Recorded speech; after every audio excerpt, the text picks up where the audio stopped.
বড় মা কথিত আছে, ধর্ম যার যার, বড় মা সবার। যেখানে ভক্তি আছে সেখানেই বড় মার উপস্থিতি। তো দিনটা ছিল 27শে মে। সো হ্যালো এভরিওয়ান, কেমন আছো সবাই? অনেকদিন পরে একটা ব্লগ ভিডিও বানাচ্ছি। তো অবশেষে বড় মায়ের মন্দিরে যাওয়ার ডাক আমারও আসলো। আর বড় মা যদি না টানে সেখানে তুমি কখনো যেতে পারবে না।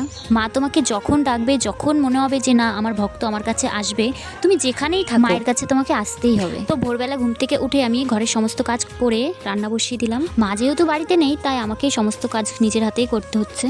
বাবা বলেছিল রান্না করতে হবে না, বাবা নিজেই করে নিত। তো আমি অনেক সকালে উঠেছি তাই রান্নাটাও করে দিয়ে গেলাম। রান্না বান্না কমপ্লিট করে যখন আমি স্নান করতে যাব, আকাশের দিকে তাকিয়ে দেখি এত পরিমাণে মেঘ করেছে আর প্রচন্ড পরিমাণে হাওয়া ছেড়েছিল। আমি তো ভেবেছিলাম আজকে যাওয়া হবে না, মনটা পুরোই ভেঙে গেছিল। মনে মনে মাকে বলেছিলাম যেন ঝড় বৃষ্টিটা কমে যায়। তো যাই হোক, যাওয়ার সময় ঝড়টা পুরোই কমে গেছিল। আরেকজন দেখো টোটোতে উঠে গেছি, সেই পেছন পেছন দৌড়িয়ে দৌড়িয়ে কতখানি এসেছে। ওর টোটো দাঁড় করিয়ে ওকে বললাম বাড়ি যা।